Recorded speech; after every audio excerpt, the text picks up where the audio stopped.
Friends, ஒருவர் உங்களை அவமானப்படுத்தும் போது நீங்கள் அந்த இடத்தில் எப்படி நடந்து கொள்ள வேண்டும்? நீங்கள் நல்லா ஒன்று புரிஞ்சுக்கோங்க.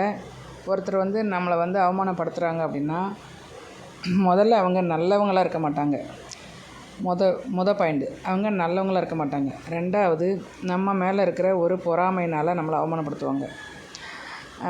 மூன்றாவது, நம்ம அவங்கக்கிட்ட திரும்ப நம்ம சண்டைக்கு போய் பிரச்சனை பண்ணி அவமானப்படுறத விட நம்ம கொஞ்சம் பொறுமையாக இருந்து அதை சகிப்புத்தன்மையோடு ஏற்றுக்கொண்டு அந்த இடத்தை விட்டு நகர்ந்து விட்டால் அந்த அவமானம் நமக்கு இல்லை, அது அவங்களுக்கு தான்.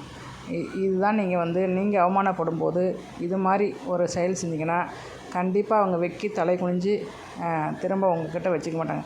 இந்த அவமானம் ஏன் நம்மளை படுத்துகிறாங்க அப்படின்னா, அதில் வேறு ஒன்றுமே சூட்சுமம் இல்லை. நம்மளை அவமானப்படுத்தும் போது ஒரு விஷயத்தை புரிஞ்சுக்கோங்க, அதில் வேறு ஒன்றுமே சூட்சுமம் இல்லை. பொறாமை மட்டும்தான் அதில் ஒரு காரணமாக இருக்க முடியும், வேறு எதுவுமே கிடையாது.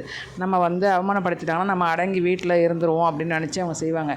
ஆனால் கண்டிப்பாக நீங்கள் அந்த செயலை செய்யக்கூடாது. திரும்ப விஸ்வரூபம் எடுக்கணும், மறுபடியும் வெற்றி அடையணும். இதுதான் வாழ்க்கை. அவமானப்பட்டவங்க தான் நிறைய பேர் நல்ல பெரிய பெரிய சாதனை பண்ணவங்க எல்லாமே இது போன்ற அவமானப்பட்ட அசிங்கப்பட்டவங்க தான் பெரிய பெரிய சாதனை பண்ணியிருக்காங்க. அவங்க அவமானப்படுத்துகிறாங்களேங்கிறதுக்கோசரம் நீங்கள் கண்டிப்பாக வெக்கி தலை குனிஞ்சு வீட்டிலே அடங்கிடக்கூடாது. மறுபடியும் உங்களை சுயரூபத்தை காட்டணும், உங்களோட திறமையை காட்டி இந்த சமுதாயத்தில் நீங்கள் ஒரு பெரிய ஆளாக வரணும் அப்படிங்கிறதுக்காக தான் அந்த அவமானங்கிறத ஒரு படிக்கட்டாக வச்சுக்கிட்டு நீங்கள் மேலே வரணும் ஒழிய, ஆனால் அது ஒரு வெக்கி தலை குனிஞ்சு நம்ம வீட்டில் இருந்துட்டோம்னா நம்மளோட ஒரு கேவலமான பிறவி யாரும் இல்லை.